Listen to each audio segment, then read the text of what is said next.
나와 같이 아니하면 결단코, 이 결단코를 여러분 명심하시기 바랍니다. 결단코 천국에 들어가지 못하리라, 이렇게 말씀하셨어요. 그러면 어린아이의 그 긍정적인 측면이 있고 부정적인 측면이 있는데, 주님이 하신 말씀은 긍정적인 측면입니다. 세 가지를 말씀하신 것입니다. 첫째는 어린아이 같이 겸손하라, 그런 뜻입니다. 어린아이는 겸손합니다. 두 번째는 어린아이처럼 사랑받을 일을 하라고. 여러분, 옛날에 그런 얘기가 있지 않습니까? 가정에 어린아이 소리, 글일근 소리, 망치 소리가 들려야 가정이 행복하다, 그랬지 않습니까? 근데 요즘은 글일글 소리도 잘 안 들리고, 텔레비 소리만 들리고, 어린아이 소리도 잘 안 들리고, 텔레비 소리만 자꾸 들리고, 망치 소리도 잘 안 들리고, 그러니까 사회 현상이 각박하고 더 어려워지는지도 모르겠습니다. 그러나 우리는 예수님의 말씀을 명심하시고, 예수님의 말씀은 영원한 진리시니까 이 말씀대로 어린아이처럼 겸손하고 어린아이처럼 사랑받을 일을 하고 어린아이처럼 우리는 섬기는 자가 되시기를 바랍니다. 아멘. 예수님께서 부활하시고 나서 시몬 베드로에게 찾아오셔서 이런 말씀합니다. 베드로, 너는 나를 사랑하느냐? 이렇게 말하지 않습니다. 요한의 아들 뭐요? 시몬아, 이렇게 얘기해요. 한 번도 베드로라는 말을 써보지 않으세요. 요한의 아들 시몬아. 그 말은 뭐냐면 네가 변화되기 전에 이름이 시몬이거든. 여러분, 옛날에 여자 고등학교 여고생들이 시를 쓰면 시몬, 그대는 시 낙엽을 밟는 것. 그래서 모두가 시인이 되는 그런 경우도 있잖아요. 여기 시몬이란 말은 듣는 사람이라는 뜻인데, 그 베드로로 변화되기 전에 옛사람 시몬을 말하는 거예요. 그러니까 주님이 베드로에게 사랑의 고백을 듣고 싶어 하는데, 단순한 사랑은 입술에 있는 것이 아니라 행동에 있다는 거.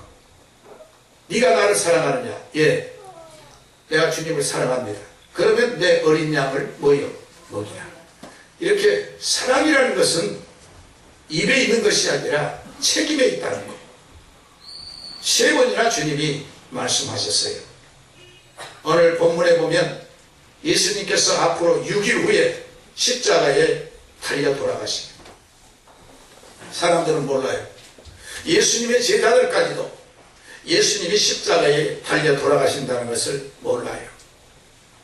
몇 번 말씀을 드렸지만은 베드로도 예수님이 잡히시는 현장에서 칼을 들어서 예수님을 잡으러 온 사람을 귀를 자르는 그런 실수를 범하는 것은 예수님의 말씀을 잊어버리기 때문에, 우리는 말씀을 잊어버린 자가 되지 말고 지키는 자가 돼서 복을 받으시기를 주의 이름으로 축원합니다. 아멘. 앞으로 6일 후에 예수님께서 십자가에 못 박히시는데 바로 베다니 마을에 가신 거예요. 이 베다니 마을이란, 베다니란 말은 슬픔의 집이란 뜻인데 이 마을로 간 거예요.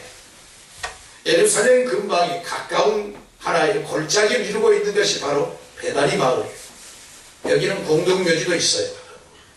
이스라엘의 공동묘지라는 딴 게 아니라 석관으로 이렇게 관을 만들어서 그 관에다가 사람의 시신을 안치하는 그런 곳인데, 예수님께서 그곳에 가게 됐는데 자주 가신 이유가 뭐냐? 바로 마르다와 마리아 그리고 나사로, 이런 우리 주님의 사랑의 교감이 있었던 그 동네에 주님이 신방 가신 거예요. 예수님이 나사로를 요한복음 11장에서 죽은 자 가운데서 살리셨잖아요. 그리고 예수님이 이제 12장에 가서 또 신방을 가신 거예요. 신방을 가셨는데 예수님이 모처럼 오시니까 그 가정에 잔치를 배설한 거예요. 큰 잔치를 배설하는 거예요. 예수님이 오셨으니까 얼마나 기뻤던지 잔치를 배설한 것입니다. 이 삼남매는 부모님이 일찍 떠나시고 삼남매가 살지만 집안은 가난한 집안은 아니었어요. 부자 집안이었어요. 그리고 그때 당시 사람들로 하여금 이 집이 굉장히 존경받는 집안이기 때문에 성경 말씀에 보면 많은 사람이, 유태인들이 나사로가 죽음 현장에 문상을 많이 왔더라.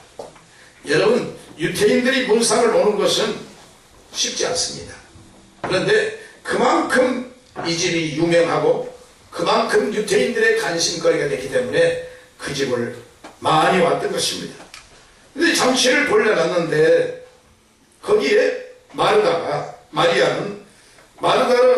마리아는 예수님 앞에서 앉아 있는데 이 마리아가 옷값을 담는 항아리를 가지고 오더니 마가복음 14장 3절에 보면 그걸 깨뜨립니다. 그리고 예수님의 발 앞에 붓고 자기의 머리칼로 예수님의 발을 닦아 드렸습니다. 이 모습을 보고 있을 때 가룟 유다가 뭐라고 얘기하냐면 이 향유를 어찌하여 300데나리온에 팔아 가난한 자들에게 주지 아니하느냐. 얼마나 합리적이고 얼마나 논리적입니까? 그런데 그 말 따로 비하인드 스토리가 가룟 유다 마음속에 숨어있는 그것이 뭐냐. 오늘 성경에 보면 뭐라 그랬습니까? 저는 무엇이라? 도적이라. 그래서 이 헌금을 가난한 사람을 위한다고 말은 그러는데 실질적으로는 뭐 하려고 그런 겁니까? 훔쳐가려고 했다는 거예요. 그러니까 가룟 유다는 입으로는 주여, 입으로는 사랑, 입으로는 감사를 외치지만 행동으로는 딴짓을 해요. 사랑의 줄처럼 입에 있는 것이 아니라 행동이 있다. 신앙이 있는 줄로 믿으시기를 주의 이름으로 축원합니다. 육신의 생각을 하고 있던 가룟 유다는 육신의 생각은 하나님과 원수된다고 성경이 말해서 영의 생각은 생명과 뭐요? 평안이라 믿으시기를 바랍니다. 300데나리온의 향유를 푼 겁니다. 1데나리온은 노동자의 하루 임금인데 한국 돈으로 말하면 2천만 원이에요. 2천만 원에 해당되는 향유를 예수님 앞에 부어서 드린 겁니다.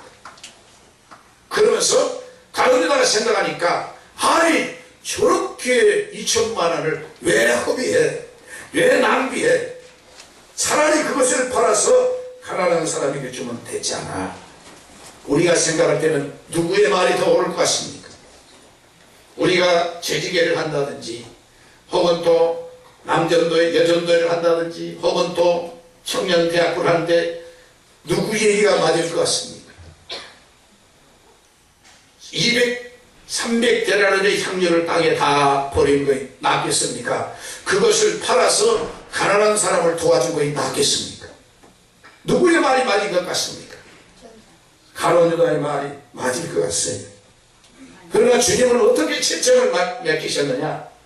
가만 두어라. 가룟 유다의 마음을 주님이 읽고 계셨어요. 사람은 몰라도 주님은 마음을 아시는 거예요. 아멘. 오늘도 우리 마음을 아시는 주님 앞에 우리의 마음을 맡기며 하나님께서 우리 마음을 아신 대로 역사해 주신 줄로 믿으시길 주의 이름으로 축원합니다. 아멘. 많은 사람은 가룟 유다의 말에 고개를 끄덕끄덕 했을 거예요. 맞아. 이 300데나리온의 이 향유를 구하기도 힘들지만 이거를 허비하다니 말이 되는 거야. 사람들이 고개를 끄덕끄덕 했을 것입니다. 그러나 주님은 뭐라고 했습니까? 그게 아니야. 가룟 유다의 사랑의 고백은 혀끝에 있었다는 거예요. 서로만 사랑 외치지만 주님이 보시니까 그게 아니라는 거예요. 오늘도 우리 사랑하는 성도 여러분, 오늘 일부 예배 많이 나오셔서 일부 예배에 들으시고 어디 가신 분들이 더러 계신 것 같습니다. 어떻든지 우리는 사랑은 혀끝에 있는 것이 아니라 손끝에 있어요. 봉사하고 섬기는 데 있는 줄로 믿으시기를 바랍니다. 아멘. 오늘 성경에 보면 말이 마르다로 가론여다로 혀끝으로만. 그런데 마리아는 향유를 부으면서 뭘 의미합니까? 첫째는 사랑은 낭비할 때 효과가 나타나는, 세상 사람들이 생각할 때는 그게 낭비인데 하나님이 보실 때는 낭비가 아니라는 거예요. 세상 사람이 볼 때 저와 여러분이 오늘 교회에 나와서 예배드린 걸 보고 사람들이 저 사람들 낭비하고 있다, 우리처럼 저 야외에 나가고 어디 구경 가고, 그것이 훨씬 더 효과적이라고 생각하십니다. 그게 아니고 오늘이 바로 내 날이 아니라 주님의 날이요. 주님의 음성을 듣고 그 말씀을 지켜가며 믿음으로 승리하는 것이 주님의 뜻인 줄로 믿으시길 바랍니다. 요한복음 12장 이전에는 11장이에요. 요한복음 11장은 바로 나사로가 무덤에서 살아난 기적의 현장을 우리에게 생생히 보여준 것입니다. 여러분, 나사로가 살아났으니까 예수님이 자기 가정에 신방한다니까 너무너무 기뻐서 자기에게 있는 소중한 옥합을 깨뜨려 향유를 예수님 발 앞에 부었어요. 사람들은 이것을 낭비라고 생각했지만 주님은 아주 귀한 기념비적인 일을 했었다고 칭찬한 줄로 믿습니다. 제가 이번에 제가 4년 전에 암 수술을 받았어요. 여러분이 기도 많이 해주셨잖아요. 그래서 지난주 목요일 날인가 제가 화요일 날인가 1년 만에 한 번씩 그 아산병원에 검사를 하러 갔어요. 김청수 박사 그 고마운 분에게 갔습니다. 그런데 갔는데 그분이 이제 검사를 쭉 치료를 하고 나서 검사의 결과를 말씀합니다. 아주 좋습니다. 그런데 1년 후에 오셔서 다시 이렇게 몇 가지 검사를 하겠습니다. 이걸 봤는데 제가 거기에 가가지고 기다리는 순간에 무슨 생각을 했느냐면, 내가 이렇게 앉아서 기다리고만 있는 것이 아니라 뭔가를 남기고 가야 내가 되겠는데, 그런 생각을 해서 옆에 분에게 가서 예수 복음을 전했어요. 예수를 믿으십니까? 어떻게 오셨습니까? 그랬더니 그 사람이 하는 얘기가, 저는 이렇게 고개를 아주 자랑스럽게, 저는 울산에서 왔습니다. 우리 아들은 교육 공무원인데 높은 자리에 있습니다. 둘째 아들은 은행에 아주 요직에 있습니다. 그래서 이 김청수 박사하고 너무 잘 알아가지고 아주 수술도 금방 하고 아주 잘 로봇으로 했습니다. 아주 자랑스럽게 얘기하더라고요. 그래서 저는 생각할 때 그래, 예수를 믿으시라고 그랬더니, 믿겠다고 말을 했는데 쉽게 대답한 사람은 입에만 그렇게 한 것 같고 행동으로 보여줘야 정말로 좋아진 줄로 믿으시길 바랍니다. 여러분, 우리는 행동으로 보이는, 할렐루야, 어떤 사람이 한강물에 빠져 죽었어. 자살한 겁니다.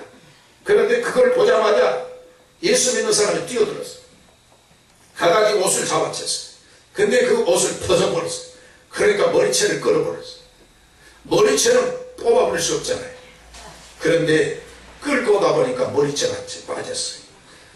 딱 와가지고 그 심폐소생술을 하고 나서 그 사람 하는 얘기가, 지갑 없어졌다고 따지. 지갑 어디 있냐고. 그런 사는 얘기가 거울만 볼 때마다 기분 나쁜데 내 머리가 빠졌다는 거예요. 이 머리가 어째요? 그 말이 아니고 내 머리가 빠졌다는 거예요. 그래서 내 머리 빠졌다고 죽을 때는 언제고 살려주니까 고마워야 될 거 아니에요. 근데 우리는 신앙생활 할 때도 혀끝으로 하지 말고, 사람이 볼 때는 낭비한 것 같지만 주님이 보실 때는 낭비가 아니라 기념이요, 은혜요, 보답인 줄로 믿으시기를 주의 이름으로 축원합니다. 투자가 있어야 성공하는 거예요. 심어야 거두는 것이에요. 행한 대로 갚아주시는 거예요. 믿으시면 아멘 하십시다. 아멘. 여러분, 투자하지 않는 사람이 어디 있어? 성공하는 거 봤습니까? 근데 유다는, 가론여다는 입으로 투자하는 거예요. 입으로만 투자하는 거예요. 그러면 안 됩니다. 그런데 마리아는 입으로 투자한 것이 아니라 자기의 가장 소중한 향유를, 우리 한국 돈으로 2천만 원의 향유를 예수님의 발 앞에 붓는 그런 역사가 있게 된 줄 믿습니다. 아멘. 제가 카토크에 우리 성도들 가운데 몇 분 보낸 것이 있는데, 어떤 아이들이 이제 그 빵집 앞을 지나, 옛날에 저도 학교 다닐 때 빵집 앞을 지나면 무슨 생각이 나? 찐빵 생각이 나잖아요. 그러면 찐빵 생각이 나면 그 찐빵에 기숙사에서 몰래 나갑니다. 같이 가면 돈이 많아요, 적어요? 모자라니까 미리 혼자 몰래 가요. 그런데 가기 전에 겨울이 되면 호주머니에 손을 넣고 가면서 그 찐빵의 맛이 아직 입에 들어오기 전에 어디 와 있느냐? 내 마음속에 와 있느냐? 오늘 주님의 교회에 오신 여러분, 말씀의 맛이 우리 안에 있어야. 하나님은 사모하는 자에게, 하나님은 오늘 또 내 입을 열게라 내가 채우리라. 사모하는 자에게 은혜 주시고 복을 주신 줄 믿으시기를 바랍니다. 오늘 성경에 보면 세상 사람이 볼 때 낭비한 것 같지만 주님은 낭비가 아니라 보답이요 은혜요 투자였다는 거예요. 우리의 거룩한 투자가 하나님 앞에 열매 맺는 축복이, 이 시간 한 시간 우리가 하나님께 예배드리지만 내 영혼이 살고 내 영혼이 주 영총을 받는다면 영혼이 복되는 귀한 시간이 될 줄로 믿습니다. 두 번째는 오늘 성경에 오는 이 사랑은 진실이 있어야 한다. 진실은 사랑이다. 그걸 가르쳐 준 줄로 믿습니다. 마리아는 향유를 예수님 발 앞에 꿇고 자기 머리칼로 예수님의 발을 닦아드렸어요. 여러분, 머리칼로 닦는다는 본문의 얘기는 성경에서 처음이요 나중입니다. 다른 곳에는 이런 사건을 보지 못합니다. 예수님이 사신 이스라엘 나라는 아주 귀한 손님이 오시면 향유를 머리에 부어서 대접하는 습관이 있었다는 것입니다. 그래서 그 발에 붓고 향유로 닦았다는 것은 뭘 말하냐? 아주 당시 사람들이 볼 때는 충격적인 건데, 이거는 겸손이 아니라 나는 진실로 주님을 사랑합니다. 진실로 주님을 사랑합니다. 사랑은 진실에서 출발해야 할 줄로 믿으시길 주의 이름으로 축원합니다. 할렐루야. 그래서 오늘 요한복음 11장 19절에 보면 많은 유대인들이 마르다와 마리아에게 오라비의 일로 이모하러 왔더라, 문상하러 왔더라, 이렇게 했어요. 그런데 여기 이렇게 귀한 가정이지만 예수님 발 앞에는 자기 향유를 붓고 머리칼을 예수님 앞에 닦는 걸 보면 겸손하고 겸손한 신앙을 보여준 줄 믿습니다. 무덤이라는 얘기가 있어요. 이 책이 웰스라는 사람이 쓴 단편 그 소설인데 여기에 이런 얘기가 있어요. 어떤 임금이 인도에서 이런 일입니다. 이 다큐멘터리인데 거기가 이제 아주 재력과 그리고 색이 겸비한 여인이 있었는데 이 사람이 왕비가 된 거예요. 왕비로 간택한 다음에 정말 행복하게 1년을 살았어요. 1년 산 다음에 이 왕비가 세상을 떠납니다. 왕을 너무너무 그리워한 나머지 왕을 무덤에 장사 지내고 동상을 세웁니다. 예쁜 자기 아내의 그 모습을 동상으로 세웠습니다. 그리고 그 서편에다가 무엇을 했냐? 호화로운 별장을 지어가지고 돌아가신 자기 왕비가 그 별장에 있기를 바랬습니다. 죽은 영혼을 위해서 건립한 겁니다. 그것도 마음이 안 탔든지 나중에는 성을 건립합니다. 성을. 그래서 성을 건립해가지고 이제 아성을 지어놓고 맞은편에서 왕이 흐뭇한 모습으로 미소를 짓고 있습니다. 내 왕비를 위해서 이렇게 성도 건립하고 동상도 건립하고 그 다음에 호화로운 별장도 준비해놨어. 근데 가만히 보니까 무덤이 안 어울린 거예요. 성도 좋고 별장도 좋고 다 좋은데 무덤이 안 어울리네. 그래서 신하들에게 하는 얘기가 저 무덤 파헤쳐버리라. 결국에는 무덤을 파헤쳐버렸어. 알고 보면 실질적으로 성을 짓고 별장을 만들고 동상을 짓는 이유가 뭐 때문이었습니까? 죽은 자기의 누구 때문에? 아내를 위해서 준비했는데 결국에는 그 무덤을 파헤쳐 없애버린 거예요. 이건 뭘 말하냐? 사랑은 진실이 있어야 되는데 다른데 사랑을 다른 데로 가식이 되고 변질이 되고 거짓은 안 된다는 것을 우리에게 보여주는 귀한 말씀이 되는 것입니다. 마리아는 진실로 머리칼로 예수님의 발을 닦은 것처럼 여러분 오늘도 우리가 진실로 주님을 사랑하는 믿음이 있기를 바랍니다. 세 번째로 오늘 본문 말씀에 마리아의 사랑은 뭘 말하느냐? 여기 나는 이 예수님이 나에게 주신 기회는 마지막이라 이런 생각을 하고 섬기는 자가 된 줄로 믿습니다.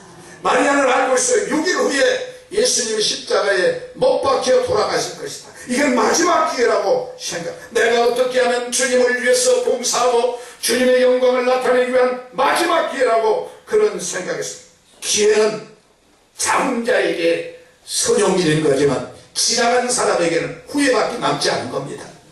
마리아는 이 기회를 잡았어요. 그리고 이 기회를 놓치면 나는 예수님을 사랑할 수 없다고 생각했어요. 기회는 항상 있는 것이 아니라 기회는 붙잡는 자의 것인 줄로 믿습니다. 여러분 오늘 또 기회를 선용해서 은혜 받고 기회를 통해서 능력 받고 기회를 통해서 응답 받고 기회를 통해서 하나님의 사랑을 받는 우리 성결의 성도가 되시길 바랍니다. 그런데 그 기회라는 것은 최선을 다할 때 최선을 다할 때 열매가 맺혀진 줄 믿습니다. 여러분 오늘 또 은혜를 받기 위해서 우리가 예배를 드리는 순간에 찬양을 부를 때도 우리가 최선을 다할 적에 하나님은 심는 대로 거두시겠습니다. 행한 대로 갚으시는 우리 하나님의 역사가 이루어질 줄 믿습니다. 1998년 7월 24일 미국의 매사추세츠주에 있는 주립대학의 병원에서 일어난 사건입니다. 메리 케넬이라는 할머니가 93세였습니다. 몇 살이라고요?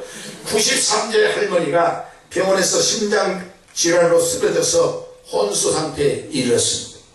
다 가족들 병원의 의사가 이제는 몇 시간 남지 않았으니까 온 가족을 다 불러 모으라고 했어요. 모든 가족이 슬픔에 잠겨서 임종을 기다리고 있는 것입니다. 그리고 아들, 딸 사이 모두가 다 모였어요. 그런데 마지막에 온 사람이 누구냐? 자기의 손주, 손녀, 사랑하는 손녀가 마지막 오더니 할머니 누워있으면 안 돼. 할머니 일어나. 할머니 난 사랑한단 말이야. 할머니를 붙잡고 손주가 소리칩니다. 애원을 합니다. 할머니 누워있으면 안 돼. 일어나. 마지막 가신 할머니를 그는 부둥켜 안고 그렇게 해요. 할머니가요, 혼수 상태에 있던 할머니가 등을 뜹니다. 그리고요, 그 손자의 손을 잡습니다. 그리고 일어납니다. 죽을 사람이 내지 일어납니다. 병원 의사가 지켜보는 가운데 뭘 말합니까? 사랑의 힘이 이렇게 중요합니다. 사랑의 힘이. 이 손주는 결국에 그 할머니를 살리는 병원의 의사는 죽는다고 모두가 포기했지만 사랑의 힘은 살리다는 거예요.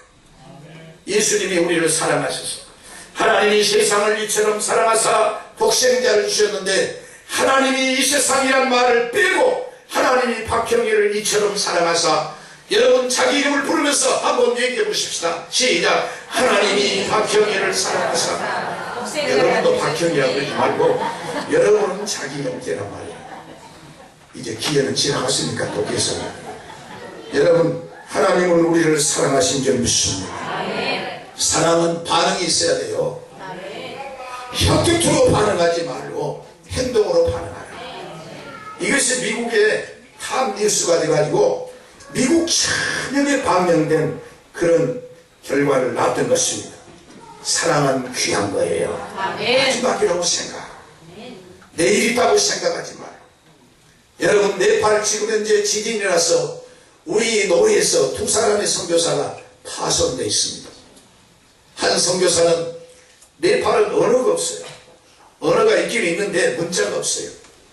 그래서 한국의 선교사가 가가지고 문자를 개발한 거예요. 기영리는 가나다라 자언과 모음을 개발해가지고 그 부족들에게 전부 언어를 만들어가. 언어가 있어야 성경이 가르쳐지니까 그 일을 하는 일을 우리 노예 선교사가 한 사람이 하고, 한 사람은 또 가난한 그곳에서 하는데 카톡을 보냈는데 온 무너져가지고 유엔에서 보고된 내용을 보면 이재명까지 합하면 약 800만 명이 고통을 당한다 그랬는데, 그 카톡을 열어보니까 저한테 왔는데 그래도 무너진 그곳에 오리는 울고 있고 그리고 닭은 울더라고요.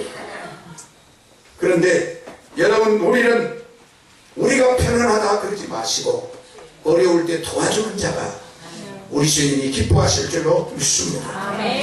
그 다음에 네 번째로 오늘 성경에 보면 주님의 심정을 알아주는 자가 정말로 사랑했다는 거예요.